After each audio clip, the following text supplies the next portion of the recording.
पिछले 8 सालों से लगातार दिल्ली की सरकार मुनाफे का बजट दे रही है। सब कुछ निःशुल्क देने के बावजूद मुनाफे का बजट दे रही है।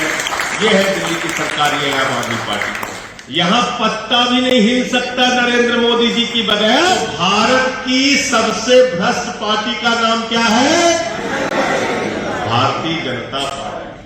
कहते भारत माता की जय, हम एयरपोर्ट बेचेंगे, सीपोर्ट बेचेंगे। आम आदमी पार्टी इस देश में राष्ट्रीय पार्टी का दर्जा हासिल करने वाली है। ये एक बहुत बड़ी बात है। 2011 में जब हम लोगों ने अपना सफर शुरू किया था अन्ना जी के आंदोलन में, तो किसी ने कल्पना नहीं की थी कि हम में से कोई पार्षद होगा, विधायक होगा, सांसद होगा, मंत्री होगा, मुख्यमंत्री होगा। हम तो अपने अपने घरों से अपने मासूम बच्चों को भी साथ में लेके निकले थे और हमने कहा था कि भ्रष्टाचार विरोधी एक सख्त कानून इस देश के अंदर होना चाहिए। लेकिन जो उस समय की राजनीतिक पार्टियां थी, कांग्रेस, बीजेपी, तमाम राजनीतिक दलों ने ये कहा कि भाई हम कानून नहीं बनाएंगे। अगर कानून आपको बनाना है तो राजनीति में आओ, चुनाव जीतो और खुद से कानून बनाओ। हम राजनीति में आए और 10 साल के अंदर दिल्ली में 1 नहीं, 2 नहीं, 3 बार आम आदमी पार्टी की सरकार बनी। 2013 में, 15 में और 20 में पंजाब में हम चुनाव लड़ने गए। पहले चुनाव में हमारी 22 सीटें आई और दूसरे चुनाव में 92 सीटें लेके प्रचंड बहुमत के साथ पंजाब में हमारी सरकार बनी, भगवंत मान जी मुख्यमंत्री। गुजरात में हम चुनाव लड़ने गए। लोगों ने कहा ये तो आरएसएस का गढ़ है, ये भारतीय जनता पार्टी का गढ़ है। यहां तो चाणक्य अमित शाह है, यहां तो देश के प्रधानमंत्री नरेंद्र मोदी रहते हैं। यहां पत्ता भी नहीं हिल सकता नरेंद्र मोदी जी की बगैर। और उस गुजरात में 14% वोट आम आदमी पार्टी को आया, 14। और 5 विधानसभा की सीटें हम लोगों ने गुजरात में जीती। गोवा जो हिंदुस्तान का सुदूर राज्य है, गोवा हम लोग चुनाव लड़ने गए और उस गोवा के अंदर भी आम आदमी पार्टी को 6.5% वोट और विधानसभा में 2 विधायक मिले। आज हिंदुस्तान की एकमात्र पार्टी है आम आदमी पार्टी। कश्मीर से लेकर कन्याकुमारी तक कहीं भी आप चले जाओ, अगर सर पे टोपी है और यहां आपके बिल्ला आम आदमी पार्टी का लगा हुआ है, कोई भी व्यक्ति मिलेगा वो आम आदमी पार्टी के कार्यों की तारीफ करेगा। वो कहेगा कि सरकार चलाना, जनता के लिए काम करना तो आपको ही आता है। पूरे देश में इस बात की चर्चा है कि आजादी के 75 वर्षों में बहुत सारी सरकारें बनी और गई, बहुत सारी सरकारें आई और गई, लेकिन क्या वास्तव में जनता के लिए किसी ने सोचा और काम किया? देश की पहली सरकार है अरविंद केजरीवाल की सरकार, जिसने कहा कि गरीब के घर में तो रोशनी होनी चाहिए, लेकिन उस रोशनी की कोई कीमत नहीं होनी चाहिए। 200 यूनिट दिल्ली के अंदर बिजली फ्री और 400 यूनिट बिजली आधे दाम पे। पंजाब में हम गए, वहां भगवंत मान जी की सरकार है। हमने वहां चुनाव के पहले वादा किया, सरकार बनी तो 300 यूनिट बिजली फ्री देंगे। लोग हंस रहे थे, मजाक उड़ा रहे थे। अरे बोले दिल्ली में आबादी कम है, वहां कर दिया। दिल्ली का बजट मुनाफे का रहता, वहां कर दिया। पंजाब में तो नहीं कर पाओगे। 1 जुलाई से पूरे पंजाब में 300 यूनिट बिजली फ्री है। 90% परिवारों का 0 बिजली का बिल है। दिल्ली के अंदर पानी फ्री, शिक्षा फ्री, स्वास्थ्य फ्री। ऐसे सरकारी स्कूल दिल्ली में केजरीवाल जी ने बनाए आज दिल्ली के सरकारी स्कूलों में एयर कंडीशन कमरे बने हुए हैं। आज दिल्ली के सरकारी स्कूलों में स्विमिंग पूल का निर्माण हुआ है, एथलीट के ग्राउंड बने हुए हैं, हॉकी के ग्राउंड बने हुए हैं। अमेरिका के राष्ट्रपति ट्रंप की पत्नी हिंदुस्तान आती है तो भाजपाई कहते हैं गुजरात चले चलो मैडम, वहां स्कूल दिखा देंगे। बोले नहीं देखना। बोले हमारे यहाँ योगी जी है, वहां दिखा देंगे। बोले नहीं देखना। बोले यहाँ फडणवीस जी है, यहां दिखा देंगे। बोले नहीं देखना। अरे बोले शिवराज सिंह जी है, उनका देख लो। बोले नहीं देखना। बोले किसका देखना है? बोले केजरीवाल और मनीष सिसोदिया का सरकारी। अमेरिका जैसे विकसित देश के राष्ट्रपति की पत्नी हिंदुस्तान आती है तो वो कहती है हमें अरविंद केजरीवाल के द्वारा बनाए गए सरकारी स्कूलों को देखना है। ये है आम आदमी पार्टी की पहचान और ये है हमारे कामों की पहचान। आज पूरी दुनिया इसकी तरह है। संयुक्त राष्ट्र संघ के महासचिव रहे कोफी अन्नान जी ने दिल्ली के मोहल्ला क्लिनिक की तारीफ की। दिल्ली के अंदर इतना सब कुछ काम करने के बाद भी शिक्षा फ्री, स्वास्थ्य फ्री, मोहल्ला क्लिनिक बनाया तो 200 तरह की जांच फ्री, दवाएं फ्री। सरकार ने कहा अगर ऑपरेशन की डेट 1 महीने से ज्यादा की मिले तो किसी भी प्राइवेट अस्पताल में इलाज करा लेना, ऑपरेशन करा लेना, आपका खर्चा दिल्ली की केजरीवाल जी की सरकार चुकाएगी। ये योजना हम लेके फरिश्ते स्कीम लेके आए। बोले रास्ते में किसी का एक्सीडेंट हो जाए तो छोड़ के भागना नहीं, उसके लिए फरिश्ते बन जाओ, उठाओ उसको, हॉस्पिटल पहुंचाओ। हॉस्पिटल पहुंचाने का भी 2000 रुपए केजरीवाल जी की सरकार देगी। और किसी एक्सीडेंट के पीड़ित के इलाज में अगर 50 लाख और 1 करोड़ रुपए भी खर्च होगा तो दिल्ली की सरकार देती है। ये हमारी एक्सीडेंटल फरिश्ते योजना। इस तरह के काम हमने दिल्ली के अंदर करके दिखाया। बुजुर्गों के लिए तीर्थ यात्रा, पहली सरकार है हिंदुस्तान में जिसने कहा हमारी माताओं बहनों के लिए पूरे दिल्ली में बस की यात्रा फ्री होगी। आज दिल्ली के अंदर महिलाओं के लिए जो बच्चियां कॉलेज में पढ़ने के लिए जाती हैं उनका कोई किराया नहीं लगता। पहले एक ऑटो चलाने वाले को, रिक्शा चलाने वाले को अगर अपनी बेटी को कॉलेज में पढ़ाना होता था तो रोज सुबह उठने के बाद उसके मन में चिंता होती थी कि जेब में 50-100 रुपए तो होना चाहिए, बेटी कॉलेज जाएगी तो पैसा कहां से दूंगा। लेकिन अब वो चिंता की लकीरें उसके दिमाग से दूर करने का काम अरविंद केजरीवाल। इतना सारा काम करने के बाद, बुजुर्गों की तीर्थ यात्रा कराने के बाद दिल्ली का जब बजट आता है तो मुनाफे का बजट आता है। मुनाफे का बजट आता है दिल्ली का बजट। पिछले 8 सालों से लगातार दिल्ली की सरकार मुनाफे का बजट दे रही है। सब कुछ निःशुल्क देने के बावजूद मुनाफे का बजट दे रही है। यह है दिल्ली की सरकार, यह है आम आदमी पार्टी। लोग हमसे कहते हैं संजय सिंह जी आपकी सरकार सब कुछ फ्री फ्री फ्री फ्री बांटती है, उसके बावजूद मुनाफे का बजट कैसे आता है? तो मैंने कहा क्योंकि दिल्ली के मुख्यमंत्री ईमानदारी से बजट का पैसा जनता के लिए इस्तेमाल करते हैं और भारतीय जनता पार्टी वाले बजट का पैसा अडानी के लिए इस्तेमाल करते हैं।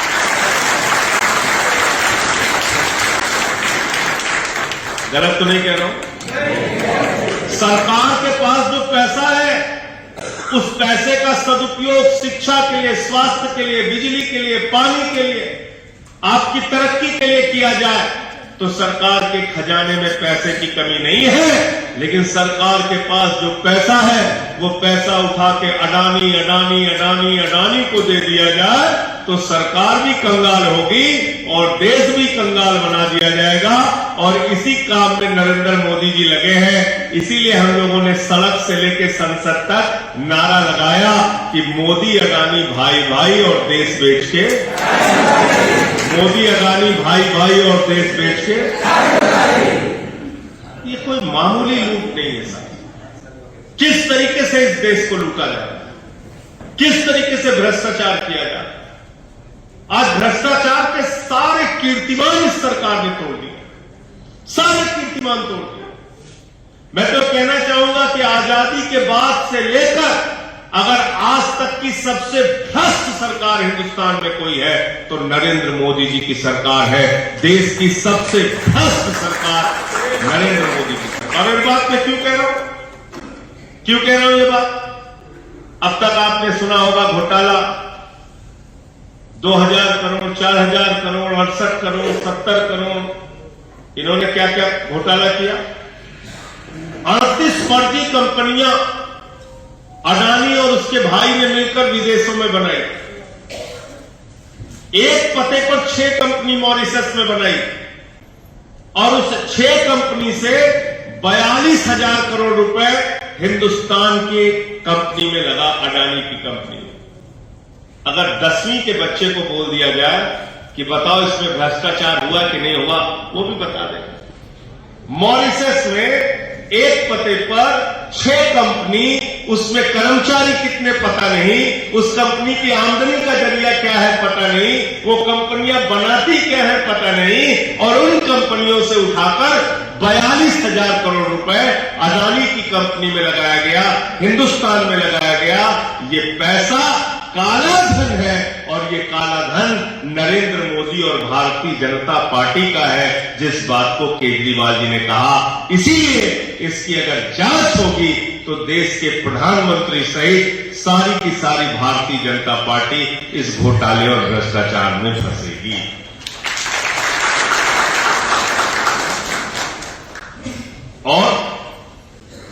और क्या करते हैं लोग? एक तरफ पूंजीपतियों के लिए सारी योजना है। आपको मालूम है 11 लाख करोड़ रुपए चंद पूंजीपतियों का माफ कर दिया। 11 लाख नहीं, 11,000 भी नहीं, 11 लाख करोड़ रुपए चंद पूंजीपतियों का माफ कर दिया सरकार ने। जीरो लगाते लगाते आप थक जाएंगे, इतना पैसा माफ कर दिया। 5.5 लाख करोड़ रुपए उद्योगपतियों का टैक्स माफ कर दिया इस सरकार ने।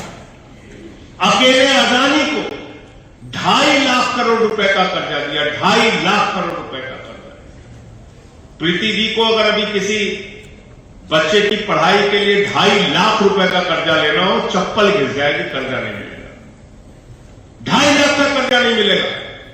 अकेले अडानी को नरेंद्र मोदी जी की सरकार ने 2.5 लाख करोड़ रुपए का कर्जा दिया।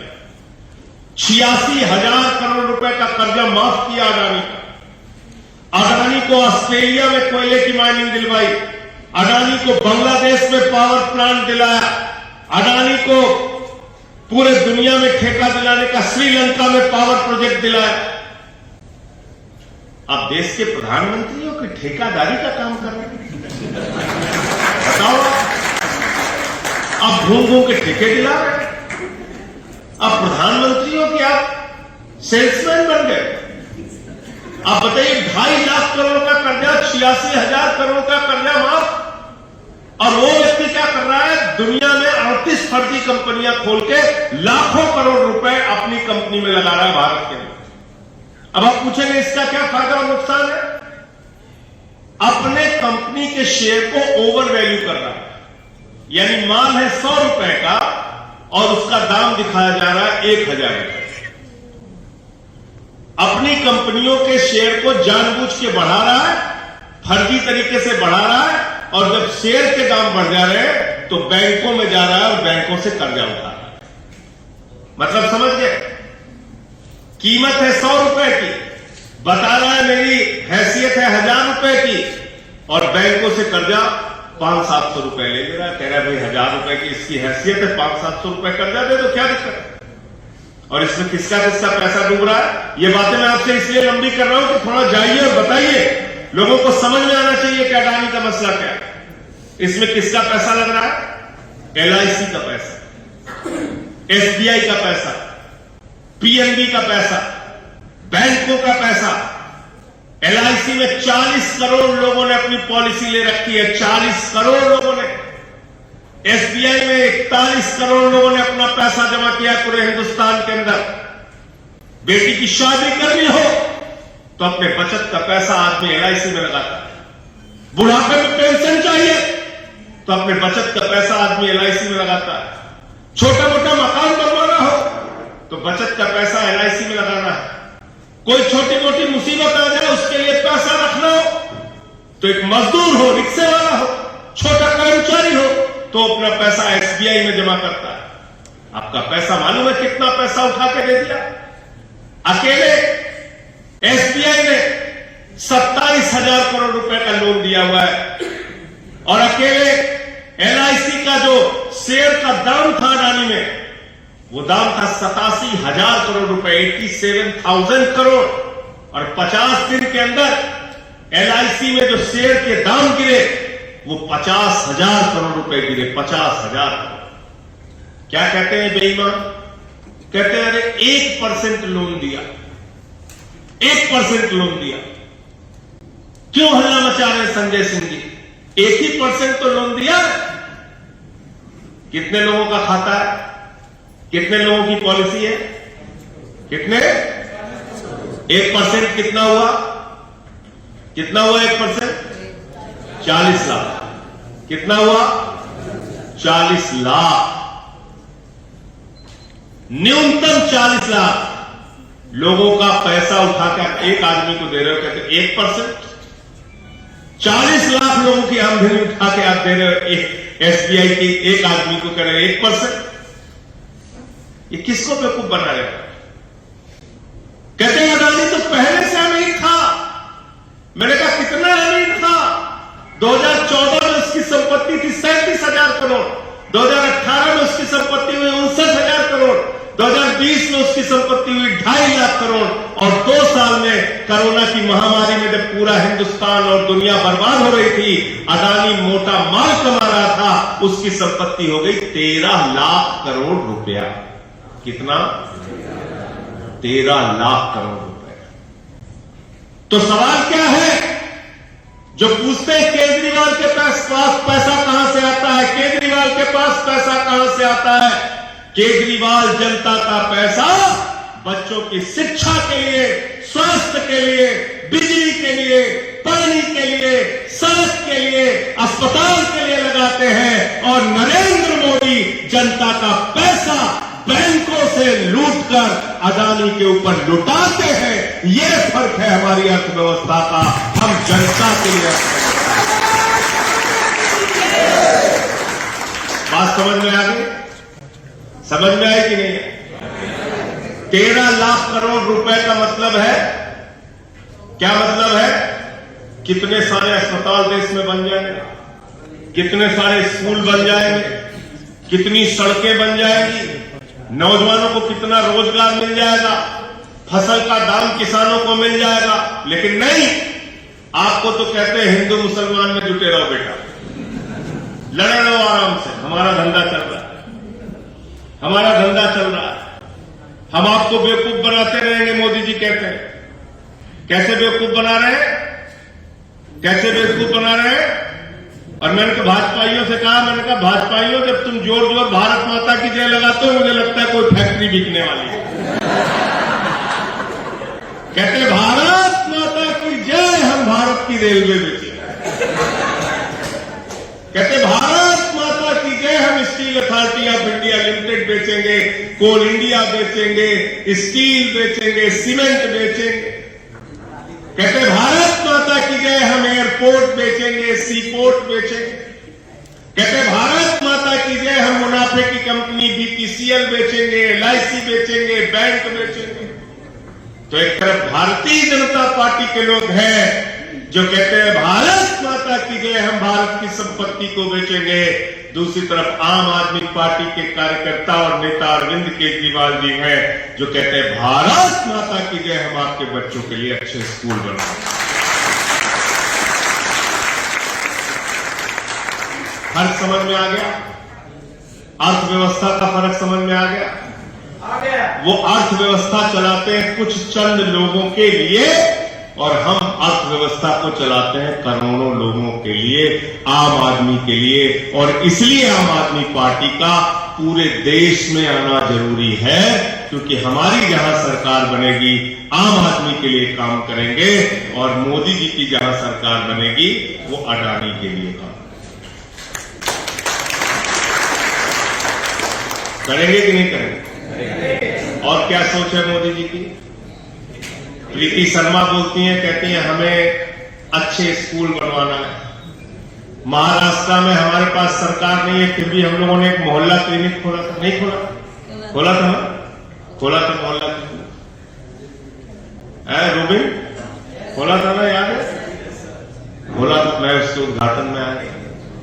हमारे लोग सेवा का काम करते हैं, लोगों की मदद। कोरोना हुई, खाना बांट रहे थे, हमारे लोगों की मदद कर रहे थे। आम आदमी पार्टी के काम कर रहे थे, नहीं कर रहे थे? जहां जितनी ताकत थी, जितनी क्षमता थी, मदद कर रहे थे। हम तो स्कूल की बात करते हैं, अस्पताल की बात करते हैं, बिजली की बात करते हैं, पानी की बात करते हैं, और एक है हमारा प्रधानमंत्री नरेंद्र मोदी। वो क्या बात करते हैं? क्या बात करते हैं? गए उत्तर प्रदेश में चुनाव में बोले, भाइयों और बहनों, अगर गांव में कब्रिस्तान है तो शमशान होना चाहिए, नहीं होना। बताओ, बोला था कि नहीं बोला था? बोला था कि नहीं बोला था? बोला था। और हमारी जनता भी ऐसी हो गई, वो कहती हाँ हाँ होना चाहिए।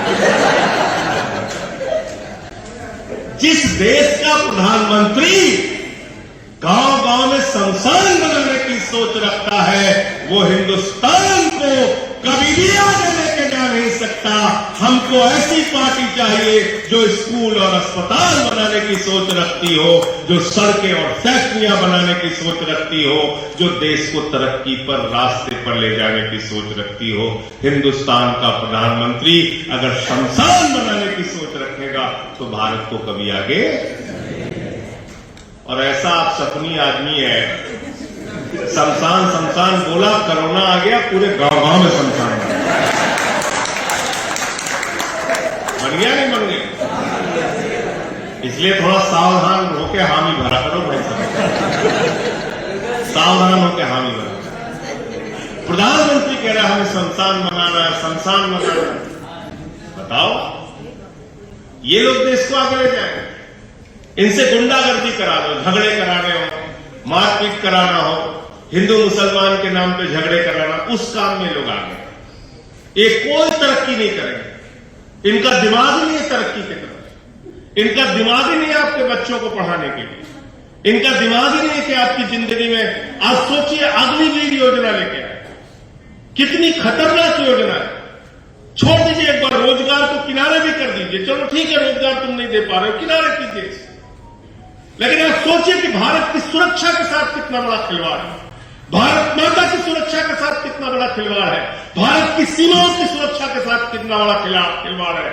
हमारे भारत का जवान सेना में जाता था, 1 साल 1.5 साल की ट्रेनिंग लेता था, 5 साल अलग अलग क्षेत्रों में काम करता था, और कोई युद्ध की परिस्थिति आती है तो 5 साल के ट्रेन सोल्जर को इस सीमा पर भेजा जाता है। लेकिन भारत के प्रधानमंत्री नरेंद्र मोदी ने भारत माता के साथ गद्दारी करते हुए, भारत की सीमा के सुरक्षा के साथ खिलवाड़ करते हुए अग्निवीर की योजना लाई। बोले 6 महीने की ट्रेनिंग लो और सीमा पर जाकर सुरक्षा करो। आप मुझे बताइए, अनट्रेन्ड सोल्जर से आप भारत की सीमा के साथ खिलवाड़ करने का काम कर रहे हैं, भारत माता की सुरक्षा के साथ खिलवाड़ करने का काम कर रहे हैं। इस देश का नौजवान और इस देश के लोग कभी भी आपको माफ नहीं करेंगे। नरेंद्र मोदी जी जो काम आपने किया है, ये अग्निवीर योजना, ये देश के नौजवानों को धोखा देने की योजना है कि नहीं? बताओ, धोखा देने की योजना।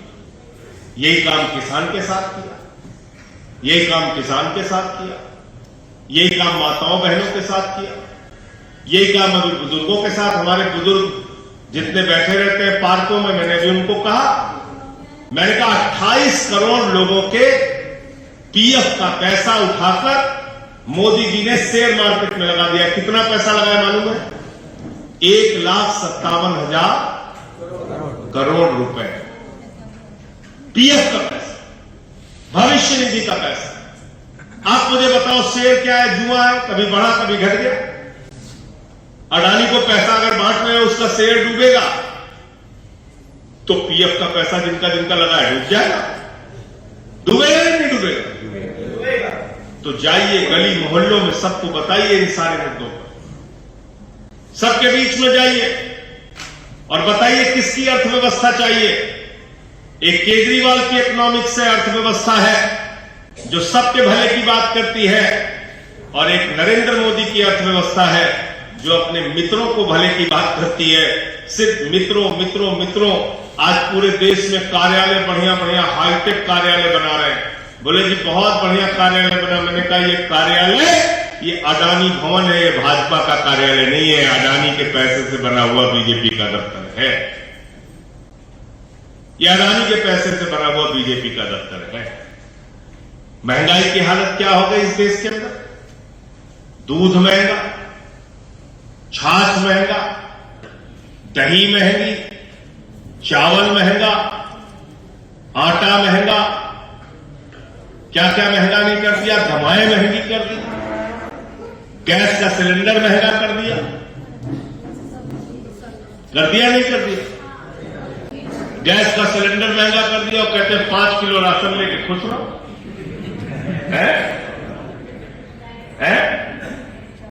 राशन दे दिया, पकाओगे कैसे? जाके लकड़ी काटो जंगल में, क्यों?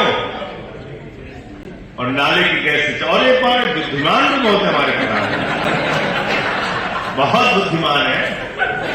क्या क्या योजनाएं बनाते, कहने लगे नाले की गैस से चाय बना लीजिए। सब चाय वाले पहुंच गए नाले के किनारे, कहीं गैसें नहीं आ रही, कहीं नहीं, वो बनाया था हमारे सामने। फिर क्या बोलते हैं?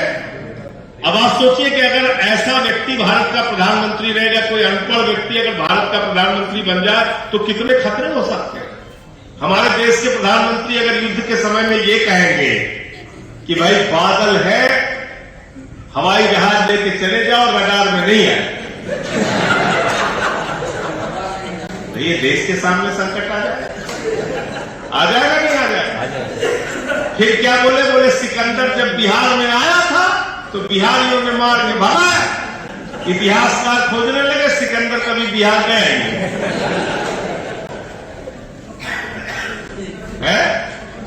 फिर कहने लगे बाबा गुरु नानक देव जी, बाबा गोरखनाथ जी, संत कबीर जी एक साथ मीटिंग करते थे। पता चला कि उनके जीवन काल में ही बहुत लंबा अंतर है, तो मीटिंग कैसे एक साथ करें?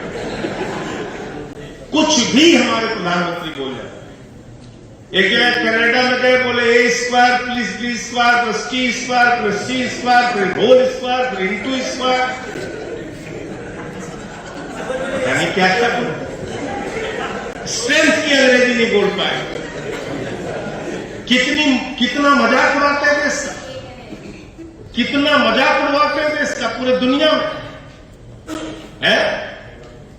असली डिग्री वाले केजरीवाल को देखो, एक IITN को, एक पढ़े लिखे आदमी को दिल्ली का मुख्यमंत्री बनाया, स्कूल बना दिया, अस्पताल बना दिया, सड़कें बना दी, फ्लाईओवर बना दिया, सारी योजनाएं जनता के लिए, बिजली फ्री, पानी फ्री, सब कुछ कर दिया। और उसके बाद 8 साल से मुनाफे का बजट दिल्ली के लोगों के सामने रख रहा है। ये होता है पढ़े लिखे और गैर पढ़े लिखे होने का अंतर। गलत तो नहीं कह रहा हूं? गलत तो नहीं कह रहा हूं? तो इसलिए साथियों और दोस्तों, आम आदमी पार्टी के संदेश को दूर दूर तक फैलाना है, बढ़ाना है। और चिंता मत करना, ये FIR, ये मुकदमे, ये आरोप, ये बहुत शुरू से लगाते चले आए। 7 साल पहले केजरीवाल जी के दफ्तर पे CBI का छापा मारा, कुछ नहीं निकला। एक बार पहले भी मनीष सिसोदिया जी के घर पे CBI का छापा मारा, कुछ नहीं निकला। 42 विधायकों पे फर्जी मुकदमे किए, उनको जेल में डाला, बाद में कोर्ट से बरी हो गए सारे के सारे। एक हमारे विधायक है सोमनाथ भारती, उनके कुत्ते को पकड़ने के लिए 40 दिल्ली पुलिस वाले गए। बोले भाई कुत्ता पकड़ने के लिए इतने पुलिस वाले को, बोले जबड़ा चेक करना है इसका। ऐसी है, मजे ले रहे। बताओ, हमारी 400 फाइलों की सुमलू कमेटी ने जांच की, आपको पता है? 400 फाइलों की केजरीवाल जी की जांच करते रहे, दिन रात जांच की, कुछ मिल जाए, कुछ मिल जाए, कुछ नहीं मिला, कुछ नहीं मिला। तब भाजपाइयों को ख्याल आया कि अब कुछ ना कुछ तो करना पड़ेगा। ये केजरीवाल तो बड़े अच्छे अच्छे स्कूल बना रहा, ये तो बड़े अच्छे अच्छे मोहल्ला क्लिनिक बना रहा, ये काम तो गड़बड़ है, हम स्कूल नहीं बनने देंगे, हम अस्पताल नहीं बनने देंगे। मोदी जी ने संकल्प लिया कि जो स्कूल बन रहे हैं दिल्ली में, जो अस्पताल बन रहे हैं दिल्ली में, उस काम को हम रोकेंगे। हमारे शिक्षा मंत्री को उठाया, जेल में डाल दिया, स्वास्थ्य मंत्री को उठाया, जेल में डाल दिया। केजरीवाल जी ने कहा हम दिल्ली के लोगों का काम रुकने नहीं देंगे। आतिशी को शिक्षा मंत्री और सौरभ को स्वास्थ्य मंत्री दिल्ली के अंदर बनाने का। और मैं आपसे कहना चाहता हूं, जेल से, मुकदमों से, लाठी से डरने की जरूरत नहीं। आम आदमी पार्टी के कार्यकर्ता हो तो पूरी बहादुरी से इनका सामना करना, एक नहीं 1000 मुकदमे करें और चाहे जितना देर जेल में डाले, इनके सामने झुकना नहीं है। और मैं तो एक नारा देता हूं, डरना नहीं है, लड़ते रहना है। मरना मंजूर है लेकिन डरना मंजूर नहीं है। मैं तो भाजपाइयों को ऐसे भी कहता हूं, मैं कहता हूं 94 साल पहले तक तुम लोग हाफ पैंट पहन के घूमते थे, हाफ पैंट पहनने वाले बच्चों से हम लोग डरेंगे क्या?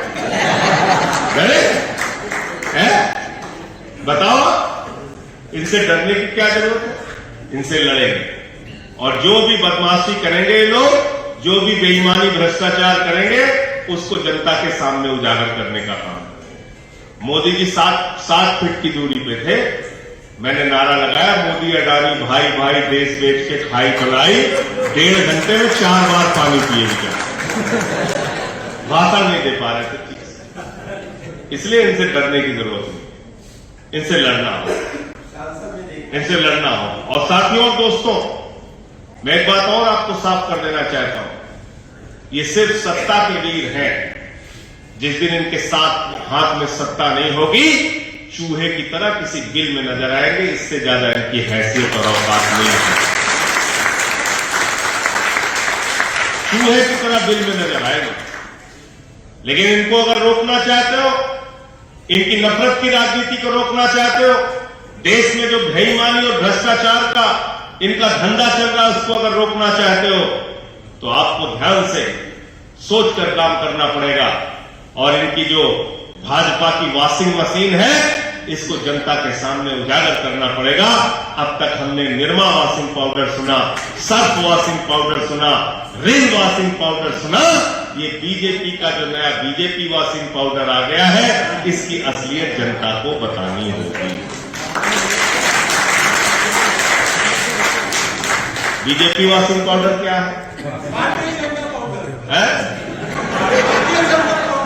आसाम का जो मुख्यमंत्री है हेमंत बिस्व शर्मा, ये जब वहां पर था कांग्रेस में, तो भाजपाइयों ने पूरे आसाम में आंदोलन किया। बोले बहुत बड़ा भ्रष्टाचारी है हेमंत बिस्व शर्मा।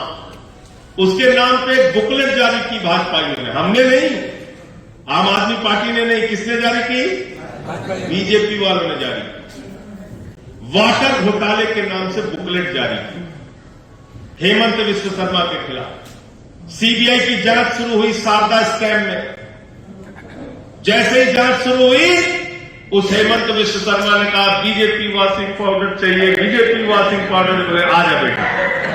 उसको धुला, नहलाया और फट से उसको बना के मुख्यमंत्री बना दिया। बोले बीजेपी वॉशिंग पाउडर से साफ, कोई भ्रष्टाचार। ऐसे ही एक मुकुल राय था, वो शारदा स्कैम में फंसा हुआ था। शुभेंदु अधिकारी है जो मौजूदा बीजेपी का लीडर अपोजिशन है, वो भी शारदा स्कैम में फंसा हुआ था। सीबीआई की ईडी की जांच चल रही थी। बोला बीजेपी वॉशिंग पाउडर चाहिए, बीजेपी वॉशिंग पाउडर चाहिए। बीजेपी वालों ने उसको धुला, नहलाया, बाल बाल झाड़ के अपनी पार्टी में शामिल कर लिया। मुकुल राय को राष्ट्रीय उपाध्यक्ष बनाया बीजेपी का, और उसका जो एक दूसरा शुभेंदु अधिकारी था, उसको लीडर ऑफ अपोजिशन बीजेपी का बनाया। फिर आए महाराष्ट्र में, बोले अजीत पवार चक्की पिसिंग पिसिंग पिसिंग कहते थे, नहीं कहते? ये फड़नवीस ही बोलता था, बोलता था नहीं बोलता था कि पवार चक्की पिसिंग 6:30 बजे सुबह उसके लिए तो बड़ी मेहनत करनी पड़ी। सुबह 6:30 बजे नहलाया धुलाया और उप मुख्यमंत्री बना दिया। बनाया नहीं बनाया? नारायण राणे पे जांच चल रही थी, उनको बना दिया केंद्र में मंत्री। येदियुरप्पा पर जांच चल रही थी, माइनिंग घोटाला, उनको साथ मिलाया, उनको मुख्यमंत्री। व्यापम घोटाले की जांच चल रही थी, किसके खिलाफ? शिवराज सिंह के खिलाफ, उनको मुख्यमंत्री बना दिया। तो माइनिंग घोटाले वाला येदियुरप्पा मुख्यमंत्री, व्यापम घोटाले वाला शिवराज मुख्यमंत्री, वाटर घोटाले वाला हेमंत विश्व शर्मा मुख्यमंत्री, और अडानी के साथ मिलकर घोटाला करने वाला देश का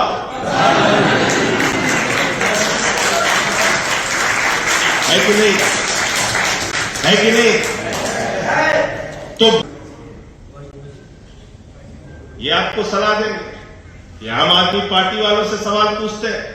बीजेपी, अगर जीके में एक क्वेश्चन पूछा जाए, मैं तो कहता हूं जीके में एक सवाल शामिल करो, उसमें पूछो स्कूलों में कि देश की उस राष्ट्रीय पार्टी का नाम बताइए जिसका राष्ट्रीय अध्यक्ष रक्षा सौदे में रिश्वत लेते हुए जेल गया हो और सजा हुई हो। उस पार्टी का नाम है बीजेपी और उसके राष्ट्रीय अध्यक्ष का नाम है बंगारू लक्ष्मण। ये है बीजेपी की असलियत। तो देश की सबसे भ्रष्ट पार्टी का नाम क्या है? ये बातें बताइए, उनके बीच में जाइए। और ये बीएमसी का चुनाव जब भी हो मुंबई के अंदर, बीएमसी का चुनाव आपको जीतना है। इस लक्ष्य के साथ अभी से मेहनत करने में जुटना है। मेंबरशिप चलाइए, एक एक घर में अपना मैसेज लेके जाइए, अपने काम जो आपने किए हैं दिल्ली और पंजाब में उसको बताइए और काम के नाम पर वोट मांगिए। लोगों को कहिए आम आदमी पार्टी से जुड़ो, हम एक नई व्यवस्था लाने के लिए आपके साथ काम करेंगे। एक नई व्यवस्था बना के आपको एक बेहतरीन मुंबई बनाकर आपको देंगे। और वैसे भी एक मौका आपने मोदी जी को दे दिया, एक मौका आपने एकनाथ शिंदे जी को दे दिया। ये तो शहरों की सफाई का काम है और सफाई के लिए क्या चाहिए? क्या चाहिए? क्या चाहिए? तो साफ मुंबई चाहिए तो झाड़ू चाहिए।